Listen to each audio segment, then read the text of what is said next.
আসসালামু আলাইকুম, best IT হোমে আপনাদেরকে স্বাগত জানাচ্ছি। ওয়েব ডিজাইন টিউটোরিয়ালে ফার্স্ট টিউটোরিয়াল আজকে শুরু হচ্ছে ওয়েব ডিজাইনের। তো ওয়েব ডিজাইনের টিউটোরিয়ালগুলো শুরু করার জন্য আমাদের কিছু কিছু টুলস লাগবে। আপনার কম্পিউটার তো অবশ্যই লাগবে, বাট আপনার কম্পিউটারে কিছু কিছু জিনিস লাগবে। বাট আপনি কোন ধরনের কম্পিউটার, কোন কনফিগারেশনের কম্পিউটার ইউজ করবেন তা না, শুধুমাত্র আপনার ব্রাউজার সাপোর্ট করবে বা কিছু সফটওয়্যার ইনস্টল করার জন্য আপনার ডুয়েল কোর ইউজ করতে পারেন। যে কোনো কম্পিউটার ইউজ করলে আপনি এই ওডিটা শিখতে পারবেন। ডুয়েল কোর দ্বারা একদম যেসব কম্পিউটার ব্রাউজার সাপোর্ট করে, আপনি উইন্ডোজ 7 সর্বনিম্ন উইন্ডোজ 7 আরও আছে, বাট উইন্ডোজ 7 এবং এর উপরে যে কোনো উইন্ডোজ আপনি ইউজ করতে পারবেন। খুব হাই কনফিগারেশনে কোনো কম্পিউটারের প্রয়োজন হয় না। তবে যদি আপনারা ভালো কম্পিউটার ইউজ করতে পারেন তাহলে আপনার জন্য ভালো, কোনো সমস্যা নেই। কিন্তু এটা কোনো হাই কনফিগারেশনের কোনো কম্পিউটারের প্রয়োজন নাই আপনার ওয়েব ডিজাইন শেখার জন্য, বা ডেভেলপমেন্টের কাজ শেখার জন্য হয়তো বা প্রয়োজন হতে পারে কিছু আমাদের সফটওয়্যার ইনস্টল করতে। তো কথা না বেড়ে শুরু করি। যারা আপনারা বিগিনার একদম, এবং টিউটোরিয়ালটা অবশ্যই বিগিনারদের জন্য। আপনারা যারা অ্যাডভান্স লেভেল জানেন তারা হাসাহাসি করবেন না, দয়া করে। কারণ হাসাহাসি করা এটা খুব একটা ভালো জিনিস না, কেননা আমি বিগিনারদের জন্য বোঝাচ্ছি। আপনারা যারা অ্যাডভান্স লেভেল তারা এই টিউটোরিয়ালটা এড়িয়েছিলেন। যারা বিগিনার এবং শুরুটা শিখতে চান, কীভাবে শুরু করবেন সেটা আজকে স্টার্ট করব। তো আপনার কম্পিউটার, মনে করেন আপনার একটা কম্পিউটার সবেমাত্র নতুন একটা কম্পিউটার কিনেছেন, এবং সাপোজ ধরেন উইন্ডোজ 10 ইনস্টল করেছেন। করার পর কিন্তু এরকম অবস্থা থাকে না, একটু সেটিংসটা অন্যরকম থাকে। আমি একটু দেখাই।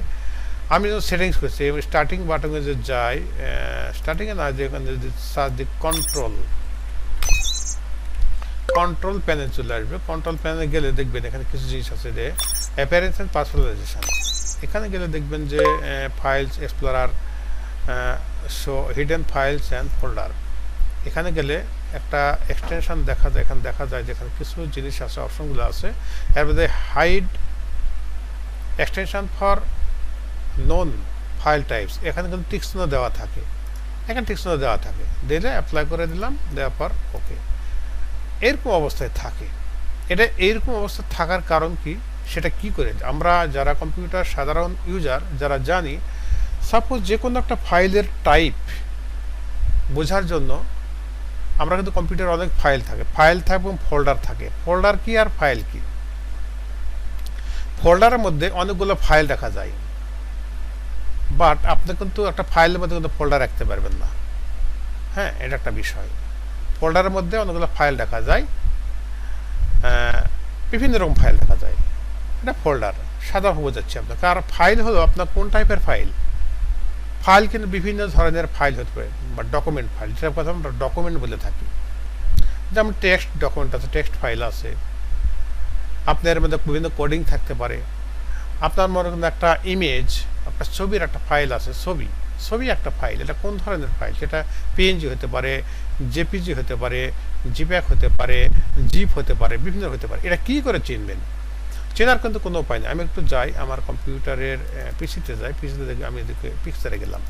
পিকচার গেলে দেখুন আমাদের এটা কোন ধরনের ছবি, কিন্তু কিছুই বোঝা যাচ্ছে না। এটা কিন্তু প্রত্যেকটা ছবি, কিন্তু লেখা শুধুমাত্র দেখো 60 লেখা আছে, এস, এখানে 60 সেকেন্ডস লেখা আছে। একটা প্রত্যেকটা কিন্তু ছবি, কিন্তু এটা কোন ধরনের ছবি, কোন ধরনের ফাইল, এটা বোঝা কিন্তু মুশকিল। তারপর কিন্তু অনেক ফাইল আছে। আমি যদি ডাউনলোডে যাই, ডাউনলোডে গেলে প্রথম টিউটোরিয়াল একটু বড় হতে পারে, দেখবেন যে ডাউনলোডে গেলে অনেক ধরনের ফাইল আছে, আসবে। এখানে দেখা যাচ্ছে যে আবার যদি আমি ডেস্কটপেও যাই, আমি ডেস্কটপে দেখেন, এটা কিন্তু বোঝা যাচ্ছে, এই আইকন দেখে বোঝা যাচ্ছে, কিন্তু সব কিন্তু আইকন দেখে বোঝা যায় না। এটা কিন্তু আইকন। এখানে যে আমরা মাউসের রাইট বাটন ক্লিক করার পর দেখবেন যে রিনেম, দেখুন এখানে কিন্তু এই একটা পরে দেখা যাচ্ছে এখানে ডট কিন্তু একটা এক্সটেনশন থাকে। সেটা হতে পারে এক্সেল, হতে পারে ডক্স, হতে পারে পিএনজি, হতে পারে জিপ্যাক, হতে পারে জিপ, এই ধরনের হতে পারে টেক্সট, হতে পারে এইচটিএমএল। এগুলো কিন্তু একটা এক্সটেনশনগুলো কী করে দেখবো আমরা? তো দেখার জন্য ওই যে প্রথমত যে বললাম, দেখালাম, এটা প্রথমত কী করতে হবে, আমাদেরকে সেটিংস করতে হবে। কন্ট্রোল প্যানেলে গিয়ে আমরা প্রথম সেটিংস করবো। কন্ট্রোল প্যানেলে গেলাম, যাওয়ার পরে যে অ্যাপিয়ারেন্স পার্সোনালে গেলাম, যাওয়ার পরে দেখুন লেখা আছে ফাইল এক্সপ্লোরার অপশন। যেমন এখানে প্রথম লেখা আছে specific singular double click to open, মানে আপনি যদি সিঙ্গেল ক্লিকে ওপেন করবেন আর ডাবল ক্লিকে ওপেন করবেন, এটা কিন্তু একটা অপশন আছে এখানে। দেখুন এটা open is folder in same Windows হলো। এটা কি সিঙ্গেল ক্লিক না, ডাবল ক্লিক করলে তারপরে ওপেন হবে। আর যদি সিঙ্গেল দোকান ঠিক দিয়ে অ্যাপ্লাই দেন তাহলে কিন্তু যে কোনো ফাইলে একটা ক্লিক করলে ওপেন হবে। তাহলে ডাবল ক্লিক দিচ্ছে আমার জন্য ডাবল ক্লিক সুবিধা, অনেক সময় ক্লিক করা মাত্র দরকার হয় না, ওপেন হয়ে যায়। ওকে, তো এই একটা জিনিস এখানে থাকে। আর একটা জিনিস আসলে কি এখানে show hidden files and folder. Files এবং ফোল্ডার কী ধরনের ফোল্ডারে কী করে জানবেন এটা? হ্যাঁ, এটা কিন্তু হাইড আছে, হাইড অবস্থা আছে। তারপরে এটা ওঠায় যদি দিই এবং যদি এখানে অ্যাপ্লাই দিই এবং যদি এখানে ওকে দিই তাহলে দেখা যাবে আমরা কিন্তু দেখুন এখানে আমরা যদি এখন দেখুন লক্ষ্য করুন মাউসের রাইট বাটন ক্লিক করে নেমে গেলে দেখুন লেখা আছে, যে এই লাস্টে লেখা দেখুন এক্সেল লেখা আসছে না। আবার যদি কম্পিউটারে যায় এই যে ছবিগুলো দেখছেন সবার শেষে পিএনজি আসছে, জেপিজি আসছে, এই যে নামগুলো এক্সটেনশনগুলো আছে, এই এক্সটেনশনগুলো আমাদের দরকার হবে আমাদের ডিজাইনের ক্ষেত্রে, ডেভেলপমেন্টের ক্ষেত্রে এক্সটেনশন খুবই গুরুত্বপূর্ণ, সেটা পরবর্তী আস্তে জানবো। তো আজকের যে জন্য এক্সটেনশনটা আমাদের কিছুক্ষণ পরে দরকার হবে, তার আগে জেনে নিই আমাদের কী কী জিনিস লাগবে। তো আমাদের একটা ব্রাউজার লাগবে। আমার কম্পিউটার কিন্তু বেশ কটা ব্রাউজার, যেমন করেন কাজ ক্রম আছে, মোজিলা ফায়ারফক্স আছে, অপেরা আছে, আরও তো মনে করে যে এটা একটা মনে করে উইন্ডোজের অর্থাৎ উইন্ডোজ 10-এর একটা একটা ব্রাউজার আছে এখানে অলরেডি। আপনি যে কোনো ব্রাউজার ইউজ করতে পারেন। তো আমি পার্সোনালি আপনার রিকমেন্ড করবো মোজিলা ফায়ারফক্স, কারণ মোজিলা ফায়ারফক্সে ডেভেলপমেন্টের কাজগুলো করে খুব মজা, সেই জন্য বলতেছি। তো আর কি করতে হবে আমাদের একটা, যেহেতু আমরা HTML শিখবো, তো HTML জিনিসটা কি? HTML একটা যে কোনো ওয়েব পেজ, আপনার ওয়েবের যে কোনো কাজ করতে গেলে, আপনার ওয়েবের কোনো সফটওয়্যার, ওয়েবের কোনো মনে করেন অ্যাপ্লিকেশান যদি আপনি ডেভেলপমেন্ট করতে চান বা ডিজাইন করতে চান, সেক্ষেত্রে অবশ্যই আপনাকে HTML জানতে হবে। যে কোনো প্রোগ্রামিং যে কোনো প্রোগ্রামিং ল্যাঙ্গুয়েজ শিখতে হলে আপনি HTML ছাড়া পারবেন না। HTML এমন একটা ল্যাঙ্গুয়েজ, এটা ওয়েবেরই ল্যাঙ্গুয়েজ। যেমন আমরা মনে করেন আমরা যখন কোনো কিছু শিখি, আমরা ভাষা শিখি, যেমন ইংরেজি, বাংলা, অ্যারাবিক, যে কোনো ভাষা শিখি, তখন তার কিন্তু বিভিন্ন অক্ষরগুলো আমাদেরকে জানতে হয়। যেমন ক খ জানতে হয়, ABCD জানতে হয়, আলিফ বা তা জানতে হয়। ঠিক তেমনি ওয়েবের একটা ল্যাঙ্গুয়েজ আছে, সেই ল্যাঙ্গুয়েজটা হলো HTML অর্থাৎ হাইপার টেক্সট মার্কআপ ল্যাঙ্গুয়েজ। অর্থাৎ এটা দ্বারা যে কোনো ওয়েবের পেজকে ডিজাইন করা যায়। ওকে, তো এই ডিজাইন করার জন্য আমরা কী করব, আমাদের একটা ব্রাউজার লাগবে। আমি কিন্তু মোজিলা ফায়ারফক্স অলরেডি ইনস্টল করে গেছি, আপনার ডাউনলোড দেয় ইনস্টল করবেন। ইন্টারনেট আপনার লাগবে, কারণ আপনি তো এই টিউটোরিয়ালটা দেখবেন, তাই না? ইউটিউব দেখবেন, ইন্টারনেট তো লাগবে, তাছাড়া তো হবে না। আর ইন্টারনেট যদি ইউজ করতে না চান, টিউটোরিয়াল ডাউনলোড করে আপনার পরে দেখতে পারবেন। তো ইন্টারনেটটা সবাই ইউজ করে, ইন্টারনেট থেকে শিখে এবং ইউটিউব থেকে শিখে, বেশি কথা বলবো না। তো আমাদের একটা কোড এডিটর লাগবে বা টেক্সট এডিটর লাগবে। তো টেক্সট এডিটর হিসেবে আমরা কিন্তু আর মানে খুবই লো ভার্সনে যাচ্ছি না, একবারে বেসিক যাচ্ছি না, আমরা যেটা মোটামুটি চলবে, আমরা নোটপ্যাড ++টা এবং ফ্রিতে বা সম্পূর্ণ ফ্রি এবং ফুললি ফ্রি এবং যে কোনো কোডিং এই নোটপ্যাড ++ও করতে পারবে এবং নোটপ্যাড ++ দ্বারা শিখে। তারপর আরেকটা আছে ব্র্যাকেটে আমি যাচ্ছি না, আমি নোটপ্যাড ++ যখন কোনো বিগিনার একটা ওয়েব ডিজাইন শিখে বা ডেভেলপমেন্টের কাজ শিখে, প্রথমে কিন্তু নোটপ্যাড ++এই কাজ করে এবং এমনও দেখা গেছে যে এর মধ্যে কিছু ফিচার আছে আপনাকে ইনস্টল করে নিতে হবে, সেটা আমি পরে শেখাবো। আর প্রাথমিক ধারণা আমরা জেনে নিই যে কীভাবে আমরা এটা ইনস্টল করব। ওকে, তো আমরা একটা ব্রাউজার ওপেন করতেছি, প্রথমত সেই মোজিলা ফায়ারফক্স ওপেন করতেছি। ওকে, মোজিলা ফায়ারফক্স ওপেন করলাম, যেহেতু আমরা মোজিলা ফায়ারফক্স দ্বারা কিন্তু ডেভেলপমেন্টের কাজগুলো করবো। কিন্তু মোজিলা ফায়ারফক্স খুব মিষ্টি একটা ব্রাউজার, বাট কিন্তু একটু স্লো মনে হয় আমার কাছে। তো এই যে সার্চ বার, এই যেখানে এখানে গুগল সার্চ দেবেন যে নোটপ্যাড ++, নোটপ্যাড, আর ডাউনলোড করবে তো ডাউনলোড লেখা সার্চ দেন, ডাউনলোড নোটপ্যাড ++, দেখুন এই যে নোটপ্যাড ++ ডাউনলোড গুগল। ওকে, সার্চ দিলাম, দিলে একদম প্রথমে যে দেখছে যে তাদের কিন্তু নোটপ্যাড ++ একদম অফিসিয়াল মানে ওয়েবসাইটের যে লিঙ্কটা, URL-টা এসে গেছে। এখানে আমরা ক্লিক করব। ক্লিক করলে আমরা নোটপ্যাড ++-এর লেটেস্ট ভার্সনটা দেখুন, এই যে উপরেরটা দেখা যাচ্ছে, এটা নোটপ্যাড ++ 8.4.2। এটা আমরা সুন্দর করে ডাউনলোড করে দেবো। কীভাবে ডাউনলোড করবো, কীভাবে ইনস্টল করবো আজকে দেখাবো। ওকে, তো আমরা এই প্রথমটাতে ক্লিক করব, নোটপ্যাড ++। এখানে আমরা যেটা প্রথম ভার্সন আসবে প্রথমটাতে ক্লিক করলাম। ক্লিক করলে দেখবেন এখানে একটু পরিবর্তন হচ্ছে। আগে কি একসময় দেখা যেত কি, আমাদের কম্পিউটারের কনফিগারেশন কিন্তু দুই ধরনের ছিল, আগে থেকেই ছিল। প্রথম ছিল কিন্তু 32 বিট। ওকে, 32 বিট ছিল, এরপরে 64 বিট আসলো, ডবল হলো। তখন কিন্তু এখানে প্রথমে কিন্তু দেখা যেত কিন্তু 32 বিট, পরে আসতো 30 মানে এখানে 32 বিট, এখানে আসতো 64 বিট, কিন্তু এখন প্রথমে কিন্তু 64 বিট দিচ্ছে। এ কারণে যে ম্যাক্সিমাম কম্পিউটারের কনফিগারেশন এখন বর্তমানে 64 বিট। আপনার কম্পিউটারের কনফিগারেশন কী ধরনের, এটা কী করে জানবেন? তো সেটা জানার জন্য সিম্পলি আপনি এই যে দেখুন, আপনার কম্পিউটারে একবারে বাম সাইডে নিচে দেখবেন স্টার্ট বাটন আছে, এখানে মাউসের রাইট বাটন ক্লিক করবেন, ক্লিক করলে দেখবেন লেখা আছে সিস্টেম। এই সিস্টেমে ক্লিক করবেন। সিস্টেমে ক্লিক করলে আপনি সুন্দর করে দেখতে পারবেন আপনার কম্পিউটারের কনফিগারেশনটা কি, এটা 64 বিট না 32 বিট কোনটা। আপনি দেখুন সুন্দর করে এখানে সুন্দর বুঝিয়ে দিয়েছে। দেখুন এখানে সিস্টেম টাইপ, দেখুন এখানে লেখা আছে 64 bit operating system base processor.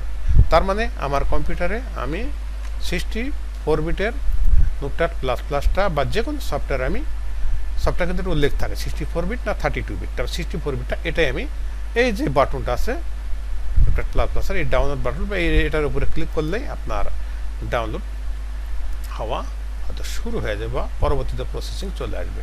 আমি কিন্তু তখন ডাউনলোড ক্লিক করেছি, আর এই যেখানে দেখুন এখানে কিন্তু অলরেডি কিন্তু এটা ডাউনলোড হচ্ছে। খুব একটা বেশি সময় লাগে না, হয়তো বা সর্বোচ্চ 1 মিনিট বা 1.5 মিনিট সময় লাগে, ডাউনলোড কিন্তু হচ্ছে।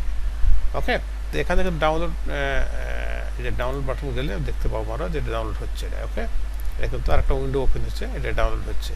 তো এই উইন্ডোটার দরকার নাই, এটা ডাউনলোড হচ্ছে আমাদের। এই যেখানে দেখা যাচ্ছে কতটুকু ডাউনলোড হলো এটা দেখা যাচ্ছে। তো ডাউনলোড হতে খুব একটা বেশি একটা ইন্টারনেটের স্পিডের উপর নির্ভর করে। তারপরে মোজা ফায়ারফক্স হচ্ছে একটা মজার একটা ব্রাউজার, এটা কিন্তু খুবই একটা মানে কি বলে স্লো মনে হয় আর কি, কিন্তু কাজ করে খুব মজা। বিভিন্ন ফিচারগুলো আছে আপনি পরবর্তীতে দেখতে পাবেন। তো টিউটোরিয়ালটা বড় হচ্ছে, প্রথমত এটা আপনি ডাউনলোড করলেন, ডাউনলোড করে দেখুন কত পার্সেন্ট হয়েছে। আপনি সিম্পলি যদি এখানে মাউসে যে 3টা ডট আছে ক্লিক করবেন, এখানে যে ডাউনলোডে ক্লিক করবেন, ক্লিক করলে বুঝতে পারবেন কত পার্সেন্টেজের উল্লেখ থাকে না, কিন্তু এই পর্যন্ত হয়েছে। ওকে, এটা কিন্তু বেশি না, সম্ভবত 4.3 MB। এত ছোট একটা ইনস্টল হতে সময় নিচ্ছে। আবার দেখুন নিচে এই যে দেখুন মজিলা ফায়ারফক্সের এই যে আইকনের উপর দেখলে বুঝতে পারবেন যে কতটুকু এটা ডাউনলোড হয়েছে। ওকে, তো এটা তো বড় হচ্ছে, তো ডাউনলোডের সময় দিচ্ছে। আমার কম্পিউটারের স্পিড কম আছে, প্লাস ইন্টারনেটের স্পিড ভালোই, 10 Mbps নেওয়া আছে, বাট এটা ডাউনলোড হচ্ছে। তো আমি ভিডিওটা পোজ দিচ্ছি, ডাউনলোড হওয়ার পর ফিরে আসতেছি। আমি মূলত এটা কিন্তু আমি কখনো এই মজিলা ফায়ারফক্স দ্বারা ডাউনলোড করি নাই, আমি ক্রমেই ডাউনলোড করছি। ক্রমে একটু দ্রুত ডাউনলোড হয়, ঠিক আছে। এখন যে দেখতেছেন না এখানে কত কষ্ট করতেছে, ঠিক আছে। তো আমরা সিম্পল যদি এই এটাই কপি করলাম, কপি করে যদি আমরা ক্রমে যাই, দেখুন খুব দ্রুত ডাউনলোড হবে। এখানে একটু হয় আস্তে আস্তে, এখানে করে নিচ্ছি।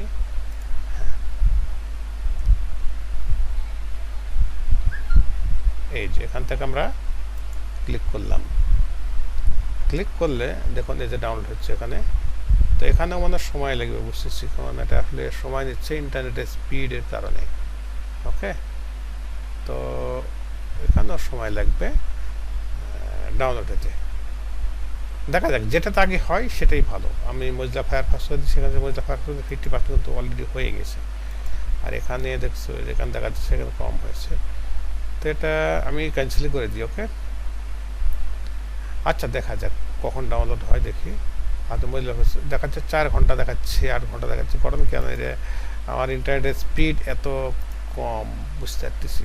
এত স্পিড থাকার কথা, তা কম থাকার কথা না স্পিড। তো যাই হোক, ডাউনলোড হওয়ার পরেই ফিরে আসি। হ্যাঁ দেখুন, এটা অলরেডি ডাউনলোড হয়ে গেছে এটা আমাদের। হ্যাঁ, নোটপ্যাড প্লাস প্লাস 64 বিট, এখানে লক্ষ্য করে দেখুন, আমি তো দেখাচ্ছি। দেখুন এই যে 64 বিট এটা ডাউনলোড হয়েছে 4.3 MB। এত একটা জিনিস ডাউনলোড করার সময় লেগেছে যে কোনো কারণে, হয়তো কম্পিউটার স্লো যার কারণে। তো আমরা এখন কোথায় পাবো এটা? তা এই দেখুন এখানে একটা ফোল্ডারে, এখানে যদি আমরা ক্লিক করি তাহলে আমরা এখন দেখতে পাবো কোথায় ডাউনলোড হয়েছে। আমরা ডাউনলোড ফোল্ডারে চলে আসছে, এটা ডাউনলোড ফোল্ডার। এখানে কিন্তু আপনার কম্পিউটারে দেখবেন প্রথম ইউজার, তারপরে উইন্ডোজ 10, তারপরে এখানে দেখবেন এখানে এই ডাউনলোড ফোল্ডারের মধ্যে কিন্তু। এখন আমরা কী করবো, এখানে সিম্পলি আপনার এখানে মাউসের রাইট বাটন ক্লিক করবেন, ক্লিক করার পর আপনি রান অ্যাজ অ্যাডমিনিস্ট্রেশনে ক্লিক করবেন। ক্লিক করলে দেখবেন যে আপনার কম্পিউটারে একটা অনুমতি চাচ্ছে ইনস্টল করবো কিনা, এখানে ইয়েস দিয়ে দেবেন, তাহলে এটা ইনস্টল হওয়া শুরু হয়ে যাবে। ওকে, এখন দেখবেন ইনস্টল হওয়া শুরু হয় বলতে কি, এখানে আমরা এটা মিনিমাইজ করে দিচ্ছি ব্রাউজারটা। এখানে দেখুন বলছে ইংলিশ সহ আরও অনেক ল্যাঙ্গুয়েজ আছে, তো আমরা কিন্তু ইংলিশই চাচ্ছি, তাই না? আমরা ইংলিশে এটা ইনস্টল করবো। তো ইয়েস, ইনস্টল করতে কিন্তু বেশি সময় লাগে না। হ্যাঁ, ইনস্টল, নেক্সট। এবং এখানে তাদের ক্ষেত্রে এগ্রিমেন্ট আছে, টার্মস অ্যান্ড কন্ডিশন আছে, পড়ে নিতে পারেন। দেন এগ্রি ক্লিক করার আপনার কোন জায়গাতে এটা ইনস্টল করবেন। আপনার যে কোনো জায়গাতে আপনি সি ড্রাইভে সরাসরি করেন, ডিফল্টভাবে সি ড্রাইভে থাকে। আপনার কম্পিউটারে অনেক ড্রাইভ আছে, দেখুন এখানে ক্লিক করলে বুঝতে পারবেন। এই যে সিতে এখানে ক্লিক করবেন, পিসিতে অনেকগুলো ড্রাইভ আছে, দেখুন A B C D E অনেক কিছু আছে, ঠিক আছে? তা আমি চাচ্ছি যে এই যে ইতে আছে না, এর ভিতরে, এটার ভিতরে না, বাদ দিন, এটার মধ্যে না, আমি আবার পিছিয়ে যাচ্ছি। সাপোজ আমি মনে করা চাইলে আপনি শীতেও করতে পারেন, কোনো প্রবলেম নাই। যাচ্ছি যে আমি এই যে গেলাম বা ভালো জিতে গেলাম। হ্যাঁ, এটা দেবো, এখানে মনে করেন আমি সাপোজ এটা আমি ইয়ে করবো, ওখানে ওকে দিলাম, দিলে দেখবেন এটা জিতে এটা কিন্তু ইনস্টল হবে। আমি যদি এখানে নেক্সট দিই এবং যা ফিচার ইনস্টল হওয়া শুরু হয়ে যাবে। এখন চাচ্ছে যে ক্রিয়েট শর্টকাট ডেস্কটপ, এটা না দিলেও আসবে, দিলেও আসবে। এখানে একটা ডেস্কটপের ভিতরে এখানে একটা আইকন দেখা যাবে নোটপ্যাড প্লাস প্লাসের। ওকে, এটা কিন্তু আমাদের কিন্তু অলরেডি ইনস্টল হয়ে যাচ্ছে এবং দেখো রান, ঠিক আছে? আমাদের কিন্তু নোটপ্যাড প্লাস প্লাস এখানে দেখা যাচ্ছে, এখানে এই যে এটা কিন্তু রান হয়ে গেছে। এটা নোটপ্যাড প্লাস প্লাস, এটা তাদের চেঞ্জ লগ দেখাচ্ছে, এটা আমি এটা কেটে দিচ্ছি। ওকে, কেটে দিচ্ছি। এই যে দেখুন এখানে কিন্তু শর্টকাট এটা কিন্তু এখানে ইনস্টল হয়ে গেছে। এখন আমরা পরবর্তীতে আমরা দেখব কিভাবে কাজ করব। তো নেক্সট টিউটোরিয়ালের আমন্ত্রণ জানিয়ে এখানে শেষ করছি। ধন্যবাদ।